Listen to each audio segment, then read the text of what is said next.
केपी ओलीजी यदि तपाईलाई जनताका बीचमा जाने इच्छा छ भने, तपाई एकदमै धेरै पपुलर छु भन्ने तपाईलाई लाग्छ भने प्रधानमन्त्रीबाट राजीनामा दिएर चुनाव लड्न आउनुहोस्। हामी त्यसपछि तपाईको हैसियत के हो हामीले देखाउँछौं। यो भन्दा असफल सरकार मेरो विचारमा नेपालमा आजसम्म बनेकै थिएन। केपी ओलीजीले भनेको समृद्धि उहाँको भाषणमा बाहेक कहीँ पनि भेटिएन। नेपालमा समृद्धि आउन नसक्नुको मुख्य कारण केपी ओलीले देशको नेतृत्व गरेको कारणले हो। प्रचण्डजीसँग रिस उठ्यो, माधव नेपालजीसँग रिस उठ्यो, उहाँले संसद विघटन गरिदिनु भयो। मकैबारी हेर्न बाँदरलाई जिम्मा दिए जस्तै नेपालको गणतन्त्रको नेतृत्व गर्न केपी ओलीलाई जिम्मा दिएको कारणले यो परिस्थिति निर्माण भएको हो। उहाँ काम चलाउ प्रधानमन्त्री हो। काम चलाउ प्रधानमन्त्रीले दुनियाँमा कहाँ मन्त्रीमण्डल विस्तार गरेको छ? निर्वाचन आयोगमा नेकपाको सदस्य केपी ओलीजीको भक्तलाई लगेपछि निर्वाचन निष्पक्ष हुन सक्छ? वैशाखको 17 गते चुनाव हुँदैन, यो हामी सबैलाई थाहा छ। कांग्रेस त्यति मूर्ख छैन। 165 वटा निर्वाचन क्षेत्रमा कहीँ पनि केपी ओलीको उम्मेदवारको जमानत बाँकी रहने छैन। कम्युनिस्ट हो भन्नुहुन्छ, उहाँ यदि कम्युनिस्ट हो भने उहाँ शाही कम्युनिस्ट हो, उहाँ सामन्त कम्युनिस्ट हो।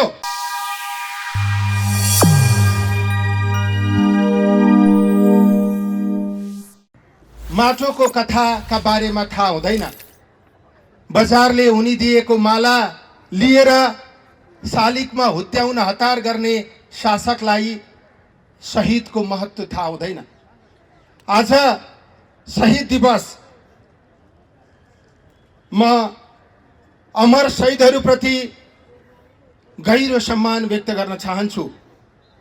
हजारौं शहीदहरूले बलिदान गरेर नेपालमा हामीले लोकतन्त्र ल्यायौं, गणतन्त्र ल्यायौं, समावेशी राज्य संरचना स्थापित गर्यौं।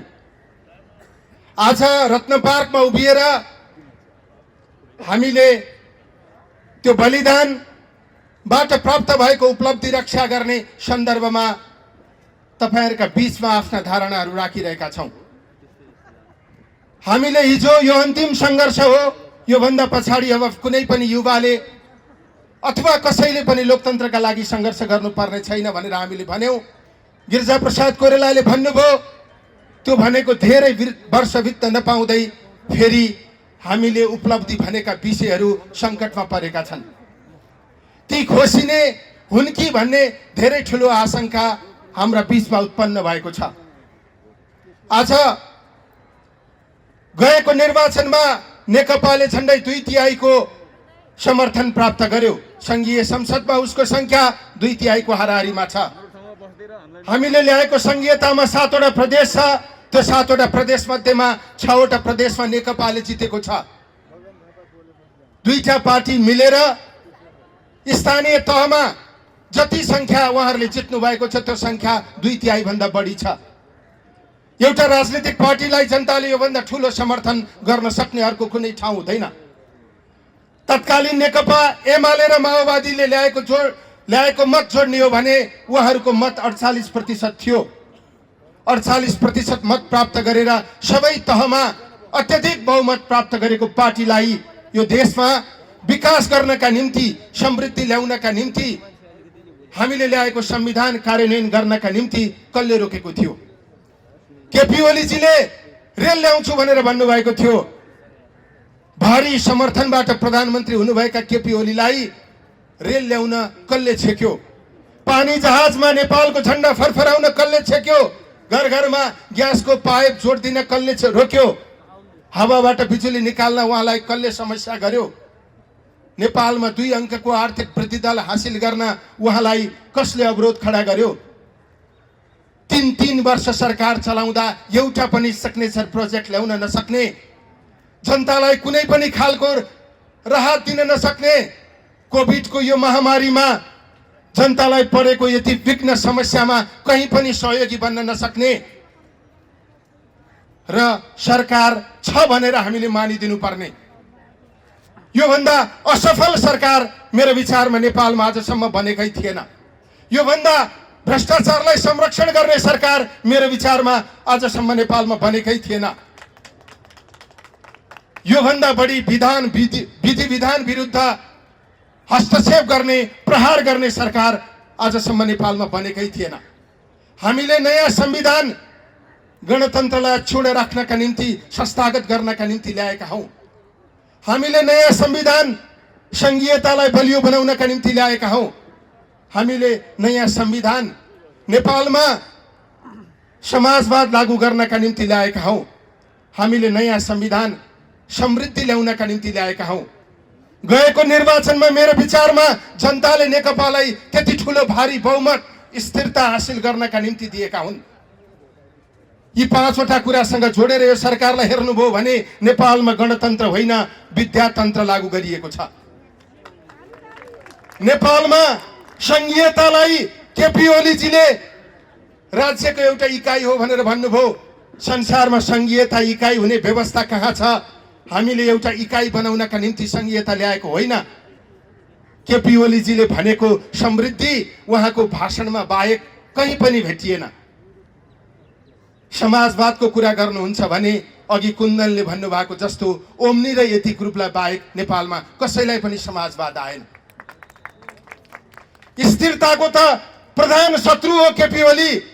उहाँले नेपालमा स्थिरता देख्नै सक्नुहुन्न। विभिन्न विधेयकहरू ल्याएर नेपालको संवैधानिक जे व्यवस्था थियो अध्यादेश ल्याएर उहाँले त्यसलाई मिच्न खोज्नुभयो। सरकारहरू ढल्न थाले, पार्टीहरू फुट्न थाले। संविधानले राजनीतिक दल फुटाउनका निम्ति केन्द्रीय संसदीय दल र केन्द्रीय समितिमा 40% हुने व्यवस्था गर्यो। संवैधानिक परिषदमा विपक्षी दलको नेता अनिवार्य रूपमा हुनुपर्ने व्यवस्था गर्यो। उहाँले अध्यादेश ल्याएर त्यसलाई पहिल्यै भत्काउन खोज्नुभयो। त्यो एउटा अस्थिरताको द्योतक थियो। संसदमा 2/3 ल्याएको पार्टी अनि त्यसको अध्यक्ष प्रधानमन्त्री भएको बेलामा त्यही संसदलाई उहाँले विघटन गर्नुभयो। त्यसैले केपी ओली स्थिरताको शत्रु हो। उहाँले नेपाललाई स्थिर भएको देख्न चाहनुहुन्न। आज सरकार सञ्चालनको पक्षबाट मात्रै होइन, नेपालको संविधान रक्षाको पक्षबाट पनि केपी ओली यो संविधानको प्रमुख बाधक हो, लोकतन्त्रको प्रमुख बाधक हो, संघीयताको प्रमुख बाधक हो र नेपालमा समृद्धि आउन नसक्नुको मुख्य कारण केपी ओलीले देशको नेतृत्व गरेको कारणले हो। आज नेपालको संविधानले स्थिरताका निम्ति धेरै व्यवस्था गरेको छ। संवैधानिक व्यवस्थालाई कुल्चिएर उहाँले 2/3 को संसद भङ्ग गर्नुभयो। नेपालको संविधानको कुन धारामा प्रधानमन्त्रीले अविश्वासको प्रस्ताव ल्याएर त्यो प्रस्ताव फेस गर्न सकेन भने संसद विघटन गर्ने व्यवस्था गरिएको छ। अझ केपी ओलीजीका विरुद्ध त अविश्वासको प्रस्तावसम्म पनि दर्ता भएको थिएन। धारा 76 को 1 देखि 10 सम्म विभिन्न व्यवस्थाहरू गरिएको छ। 1 देखि 9 सम्म कुनै पनि काम नगरिकन एकैचोटि 10औं नम्बरमा प्रवेश गर्न पाइन्छ। संसद विघटनलाई संविधानले अत्यन्त धेरै अप्ठ्यारो बनाएको छ। संविधान मस्यौदाकार आदरणीय कृष्णप्रसाद सिटौलाजी यही हुनुहुन्छ। नेपालको संविधानले सरकारहरू छिटो छिटो फेरिए भनेर 2 वर्षसम्म अविश्वासको प्रस्ताव ल्याउन नपाउने व्यवस्था गरेको छ। नेपालको संविधानमा प्रधानमन्त्रीहरूले आफू टिक्नका निम्ति 50-60 जना मन्त्री बनाउन थाले भनेर 25 जना भन्दा बढी मन्त्री नबनाउने व्यवस्था गरेको छ। संविधानमा अवधिभन्दा पहिले संसद विघटन गर्न नसकिने हदैसम्मको व्यवस्था गरिएको छ। तर प्रधानमन्त्रीले प्रचण्डजीसँग रिस उठ्यो, माधव नेपालजीसँग रिस उठ्यो, उहाँले संसद विघटन गरिदिनु भयो। कसैसँग रिस उठेको आधारमा जनताको संसद विघटन गर्न पाइन्छ? हिजोको संविधानमा त्यो व्यवस्था थियो होला, तर नेपालमा आज नयाँ संविधान छ। हिजोको संविधानमा त्यो व्यवस्था थियो भनेर नयाँ संविधान आइसकेपछि पुरानो संविधानको व्यवस्था लागू गर्न मिल्छ? बेलायतमा यो व्यवस्था छ, यो परम्परा छ भनेर नेपालमा त्यो परम्परा लागू गर्न मिल्छ? नेपालमा त नयाँ संविधान छ। हामीले संविधान भन्दा माथि कसैलाई पनि नराख्नका निम्ति गणतन्त्र ल्याएका हौं।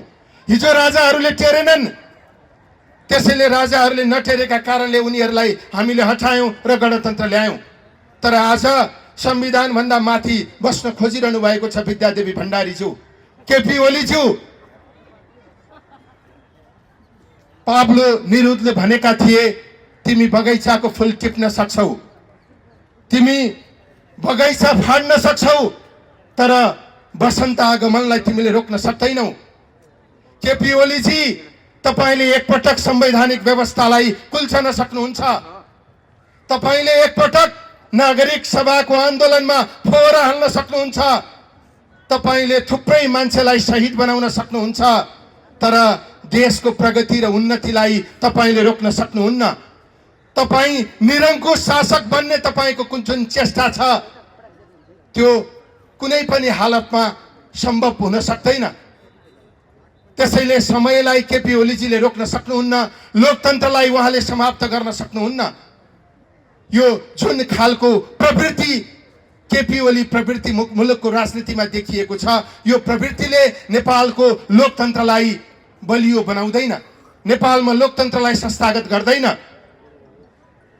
एउटा भनाइ छ, मकैबारी हेर्न बाँदरलाई जिम्मा दिए जस्तै नेपालको गणतन्त्रको नेतृत्व गर्न केपी ओलीलाई जिम्मा दिएको कारणले यो परिस्थिति निर्माण भएको हो। 62-63 सालको जनआन्दोलनको उपलब्धि हासिल गर्ने सवालमा केपी ओलीजी त्यसको अंशियार होइन। केपी ओलीजी गणतन्त्रवादी नेता पनि होइन। गणतन्त्र विरोधी नेतालाई हामीले गणतन्त्रको बागडोर सम्हाल्न दियौं। त्यसकारण आज यो उपलब्धिहरू सङ्कटमा परेको स्थिति छ। म सम्मानित अदालतलाई पनि भन्न चाहन्छु, अदालत र न्यायमूर्तिहरू हाम्रा लागि सम्मानित व्यक्ति र संस्था हो। अदालतको निष्पक्षताका निम्ति हामी लडेका हौं। शक्ति पृथकीकरण हाम्रो सिद्धान्त हो। त्यसैले शक्ति पृथकीकरणको आधारमा अदालत निष्पक्ष छ भन्ने हाम्रो विश्वास छ। अदालत किन व्यवस्था गरिएको भने केपी ओली जस्ता मान्छेहरू निर्वाचित भएर आउन सक्छन्, यिनीहरूले संविधानमाथि प्रहार गर्न सक्छन्। यस्ता निर्वाचित निरङ्कुश शासकहरूलाई सचेत गराउनका निम्ति, यिनीहरूलाई नियन्त्रण गर्नका निम्ति, निर्वाचित हुँ भन्ने अहमका आधारमा निरङ्कुश बन्न चाहनेहरूलाई रोक्नका निम्ति अदालत खडा गरिएको। त्यसैले अदालतको निष्पक्षतामाथि हाम्रो प्रश्न चिन्ह होइन। हामी जनताबाट निर्वाचित संसदलाई अदालतले पुनर्बहाली गर्छ भन्ने हाम्रो विश्वास छ। यो निरङ्कुश शासक, यो अहङ्कारी शासकलाई ठेगान लगाउने सवालमा अदालतले संवैधानिक जे व्यवस्था गरेको छ त्यसलाई लागू गर्छ भन्ने हाम्रो विश्वास छ। त्यसैले अदालत प्रति हामी विश्वास व्यक्त गर्दै हामी के भन्न चाहन्छौँ भने केपी ओलीले पुसको 5 गते चाल्नु भएको कदम असंवैधानिक हो, अलोकतान्त्रिक हो। त्यो कदम सच्चिनु पर्छ। मान्छेहरूले प्रश्न गर्ने गरेका छन्, कदम सच्चिने भनेको के हो? कांग्रेसले कदम सच्चिनु पर्छ त भनेको छ, तर संसदको पुनर्बहाली हुनुपर्छ भनेको छैन। होइन, कदम सच्चिनु पर्छ भनेकै संसदको पुनर्बहाली हुनु हो। प्रतिनिधि सभाको पुनर्बहाली कांग्रेसको माग हो, किनकि कांग्रेस संविधानवादमा विश्वास गर्छ। संसद विघटन असंवैधानिक भनेपछि, असंवैधानिक कदम भइसकेपछि हुने निर्वाचन कसरी संवैधानिक हुन सक्छ? केपी ओलीजीले संसद विघटन गर्नुभएको छ। संसद विघटन गरेपछि उहाँ काम चलाउ प्रधानमन्त्री हो। काम चलाउ प्रधानमन्त्रीले दुनियाँमा कहाँ मन्त्रीमण्डल विस्तार गरेको छ? संसद विघटन गरेपछि केपी ओलीजीले मन्त्रीमण्डल विस्तार गर्नुभएको छ। संसारको कुन चाहिँ परम्पराले यो गर्न दिन्छ? संसारमा कुन संविधानमा यस्तो व्यवस्था गरिएको छ? लाज पनि लजाइसक्यो। प्रदेशमा हरेको व्यक्तिलाई संघीय मन्त्रीमण्डलको सदस्य बनाइएको छ। प्रतिनिधि सभामा हरेको व्यक्तिलाई राष्ट्रिय सभाको सदस्य बनाइएको छ। स्वास्थ्य सामग्री खरिदमा ब्रह्मलुटसँग भ्रष्टाचार गरिएको छ। तपाईले लगाउनु भएको मास्क 10 रुपियाँमा किन्न पाइन्छ, तर राज्य कोषको पैसा खर्च गरेर नेपाल सरकारले G2C सम्झौता गरेर 53 रुपियाँमा यो मास्क किनेको हिसाब देखाएको छ। यो भन्दा ठूलो अनियमितता र यो भन्दा ठूलो भ्रष्टाचारहरू के हुन सक्छ? संसद विघटन गर्ने पक्का भइसकेपछि संवैधानिक परिषदको बैठक बसेर स्थगन गरिएको अध्यादेश बिउताएर विभिन्न नियुक्तिहरू गरिएको छ। अख्तियार अनुसन्धान आयोगको प्रमुख जसलाई बनाइएको छ, उहाँको फाइल अख्तियारमा पहिल्यै तामेलीमा बसेको छ। अख्तियारमा फाइल भएको मान्छे अख्तियारको प्रमुख हुन गएपछि अब उसले भ्रष्टाचार रोक्न सक्छ? निर्वाचन आयोगमा नेकपाको सदस्य केपी ओलीजीको भक्तलाई लगेपछि निर्वाचन निष्पक्ष हुन सक्छ? संसद विघटन गर्ने निश्चित भइसकेपछि संवैधानिक आयोगका सदस्य र प्रमुखहरू नियुक्त गर्न पाइन्छ? योभन्दा ठुलो अहंकार, योभन्दा ठुलो ज्यादती, योभन्दा ठुलो मन परितन्त्रहरू के हुन सक्छ? त्यसैले संवैधानिक परिषदमा गरिएको नियुक्ति पूर्ण रूपमा असंवैधानिक छ। त्यसमा नेपाली कांग्रेसको असहमति छ, विरोध छ, त्यो खारेज हुनुपर्छ। मन्त्रीमण्डल विस्तार काम चलाउ सरकारले गर्न सक्दैन, त्यो पनि खारेज हुनुपर्छ। सँगसँगै यो असंवैधानिक कदम सच्याएर संसदको पुनर्बहाली हुनुपर्छ। कांग्रेस यो संसदमा सानो आकारमा होला त्यो एउटा विषय हो। कांग्रेसको आकार सानो छ या ठुलो छ त्यो हाम्रो सरोकारको कुरा होइन। 15 सालमा 2/3 ल्याएर निर्वाचित भएका बीपी कोइरालाले ज्ञानेन्द्रले महेन्द्रले भने अनुसार गरिदिन तयार भएको भए उनी सधैँ प्रधानमन्त्री भइरहन्थे। तर उनी महेन्द्रले भने अनुसार गर्न तयार भएनन्, लोकतन्त्र समाप्त हुन उनले दिएनन्। त्यसकारण उनी प्रधानमन्त्रीको कुर्सीबाट सिधै जेलको छिडीमा पुगे। त्यसैले कांग्रेसका लागि संविधानवाद ठुलो कुरा हो, लोकतन्त्र ठुलो कुरा हो। पहिलो कुरा, असंवैधानिक कदम चाल्ने प्रधानमन्त्रीले गरेको चुनाव संवैधानिक हुन सक्दैन। केपी ओलीजी चुनाव गर्ने ल्याकत राख्नुहुन्न, उहाँले गरेको चुनाव आधिकारिक हुन सक्दैन। त्यसमाथि केपी ओलीजीले चुनाव गर्नुहुन्न। वैशाखको 17 गते चुनाव हुँदैन, यो हामी सबैलाई थाहा छ। कांग्रेस त्यति मूर्ख छैन। केपी ओलीजी सत्तामा बस्ने, सबैतिर नियन्त्रण गर्ने, सबैतिर आफ्नो सञ्जाल विस्तार गर्ने, एकलौटी गर्ने, अनि त्यसपछि उहाँले गरेको चुनाव चाहिँ निष्पक्ष हुन्छ भनेर हामीले पत्याउन सक्दैनौँ। केपी ओलीजी प्रधानमन्त्री भएर कांग्रेसलाई जिताउनका निम्ति उहाँले चुनाव गर्दिनुहुन्न। वैशाखको 17 गते चुनाव भयो, निष्पक्ष निर्वाचन भयो भने केपी ओलीजीको पनि जमानत रहँदैन।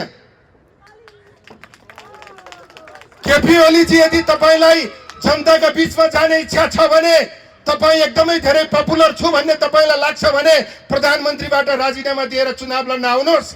हामी त्यसपछि तपाईको हैसियत के हो हामीले देखाउँछौँ। प्रधानमन्त्रीको कुर्सी छोडेको दिन 165 वटा निर्वाचन क्षेत्रमा कहीँ पनि केपी ओलीको उम्मेदवारको जमानत बाँकी रहने छैन। 3 वर्षसम्म मनपरी गर्ने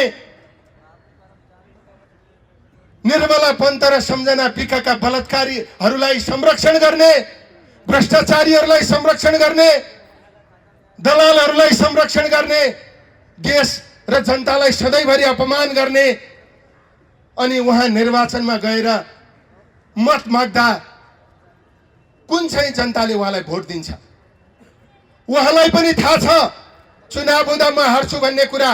उहाँले चुनाव गर्न होइन, यो प्रतिक्रियालाई कन्ट्रोल गर्नका निम्ति उहाँले निर्वाचनको पासो फ्याक्नु भएको हो। यो निर्वाचन हुँदैन।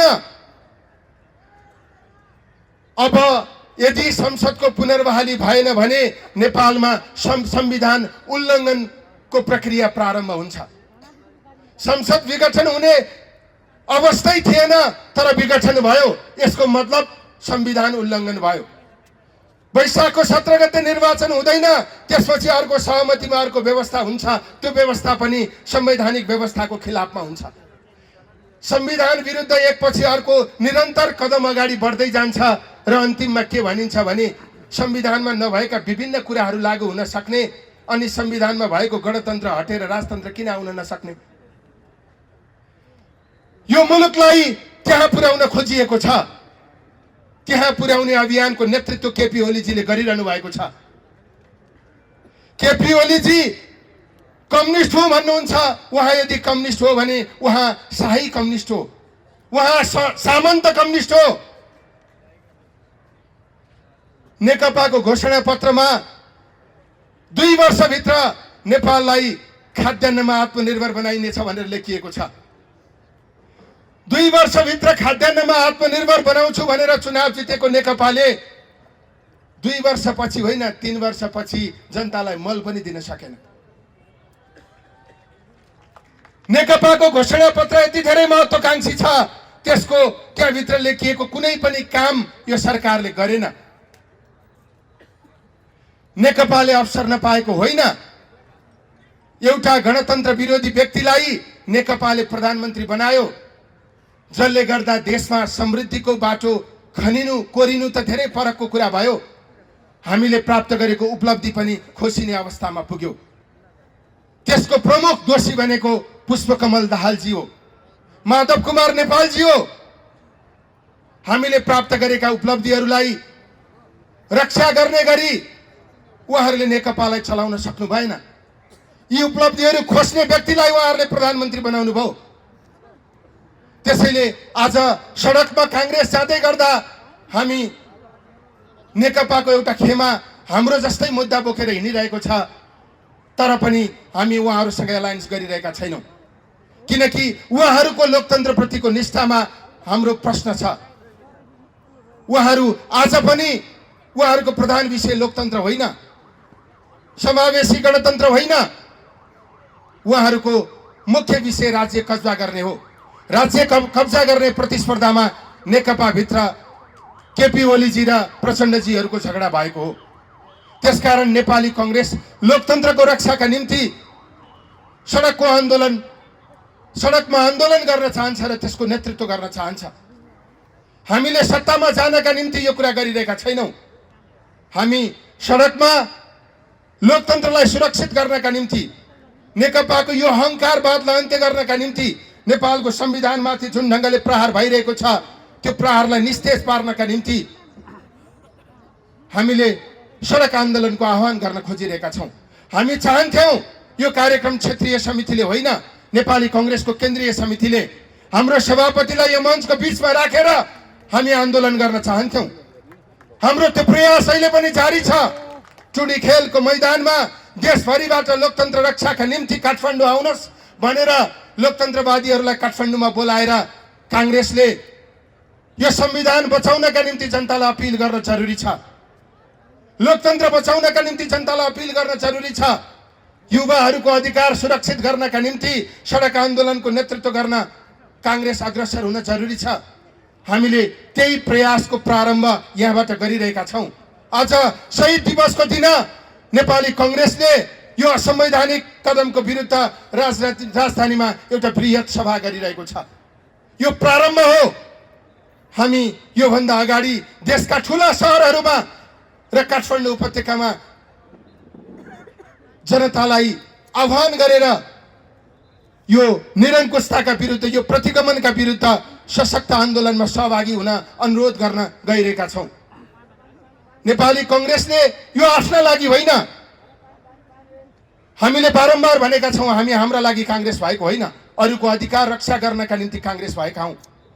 पञ्चायतको बेलामा राष्ट्रिय पञ्चायतको सदस्य लिन्छस् कि जेल जान्छस् भनेर कांग्रेसहरूलाई सोध्दै गर्दा कांग्रेसका मान्छेहरू म राष्ट्रिय पञ्चायतको होइन, म जेलको छिडीमा जान तयार छु भनेर कांग्रेस हुने गर्थे। आज पनि हाम्रो भनाइ संसदमा हाम्रो संख्या धेरै सानो होला, चुनावमा हामीले धेरै सिट जितिएला, तर असंवैधानिक कुराको पक्षमा हामी हुन सक्दैनौँ। असंवैधानिक कदम सच्चिनुपर्छ। हाम्रो सबैभन्दा ठुलो स्वार्थ लोकतन्त्र हो। हाम्रो सबैभन्दा ठुलो स्वार्थ संविधानवाद हो। संविधानवाद उल्लङ्घन भयो भने हामी आफूलाई बलिदानी गर्न पनि तयार हुन्छौँ। कांग्रेसले विभिन्न गल्तीहरू गरेको होला, तर लोकतन्त्रको मूल्यमा कहिल्यै पनि सम्झौता गरेको छैन। त्यसैले आजको गणतन्त्रमा हाम्रो नेतृत्वको प्रवृत्ति यस्तो भयो, जुन अहंकारी छ, जुन सामन्ती छ, त्यो प्रवृत्तिका कारणले यो गणतन्त्रले जनतालाई उपलब्धि दिन सकेन। यो संविधानको दोष होइन। अमेरिकाको संसदमा कतिजना महिला सदस्य छन्? भारतको संसदमा कतिजना महिला सदस्य छन्? नेपालमा जस्तो 1/3 महिला सदस्य भएको संसद संसारको कतिवटा देशमा छ? आज हामीले अपमान गरेर भन्ने गरेको कामी जो यो समाजको इन्जिनियर थियो, त्यसलाई संसदमा जाने व्यवस्था यो संविधानले गरेको छ। अभ्यासमा भुइँ मान्छेलाई ल्याइएन होला, ब्रिफकेस संसद पदसँग साटियो होला, तर त्यसलाई सुधार गर्न सकिन्छ। यो संविधानको सुन्दर पक्ष भनेको समावेशिता हो। बहुजातीय देश, बहुधार्मिक देश, बहुसांस्कृतिक देश, यति धेरै विविधता भएको देश अब एकात्मक राज्य प्रणालीबाट चल्न सक्छ। अब यो देशमा समावेशी राज्य संरचना नभई यो देशको राजनीतिको मूल प्रवाहमा सबै जनता अटाउन सक्छन्। त्यसैले आजको सन्दर्भमा थुप्रै परिवर्तनका विषयहरू हुन सक्छन्, तर यसका आधारभूत मान्यताहरू चाहिँ हुन् त्यो प्रगतिशील छ। त्यो प्रगतिशील मान्यताहरू बोकेको संविधानलाई छुन राख्नका निम्ति हामी सङ्घर्षमा उत्रिन जरुरी छ। यो संविधानका यी मूलभूत विषयहरूमा यसरी प्रहार गर्ने क्रम सुरु भयो भने यो संविधान समाप्त भएर जान्छ, लोकतन्त्र समाप्त भएर जान्छ, नेपालको समावेशी राजनीति समाप्त भएर हामी प्रतिगमनको बाटोतिर जान्छौँ। अँध्यारो कुनामा बसेर धेरै मान्छेहरूले यस्तो खालको चलखेल गरिरहेका छन्, यसबाट हामी सचेत हुन जरुरी छ। सत्तामा केपी ओलीजी हुनुहुन्छ, अरूले विभिन्न ढङ्गले चलखेल गरिरहेका छन्, त्यसकारण हामी सडकमा उपस्थित भएर खबरदारी गर्न जरुरी छ। त्यो खबरदारी गर्न आह्वान गर्नका निम्ति आज नेपाली कांग्रेसले यो कार्यक्रमको आयोजना गरेको। यो कार्यक्रम बृहत ढङ्गबाट अगाडि बढ्छ। अब आन्दोलनको विकल्प छैन, त्यो आन्दोलनको नेतृत्व कांग्रेसले गर्न आवश्यक छ। हाम्रो असन्तुष्टि प्रकट भइरहेको होइन, हाम्रो संविधान प्रतिको निष्ठा प्रकट भइरहेको हो। त्यसैले यो निष्ठा प्रकट गर्ने सन्दर्भमा हामीले सडकमा गर्ने कार्यक्रमहरूमा यहाँहरूको सहभागिताका निम्ति हामी अपिल गर्न चाहन्छौँ। केपी ओलीको नेतृत्वमा नेपालको संविधान दिन प्रतिदिन नेपालको संविधानमाथि प्रहार हुँदै जान्छ। त्यो निस्तेज गर्नका निम्ति, केपी ओली प्रवृत्तिको अन्त्य गर्नका निम्ति, यो अहङ्कारलाई समाप्त गर्नका निम्ति हामीले सडकबाट खबरदारी गर्न जरुरी छ। यही अनुरोध गर्दै आजको कार्यक्रममा सहभागी भइदिनु भएकोमा सबैप्रति आभार प्रकट गर्दै काठमाडौँ क्षेत्र नम्बर 6 लाई पनि हार्दिक धन्यवाद दिँदै तपाईहरू सबैबाट बिदा हुन चाहन्छु। धन्यवाद। जय नेपाल।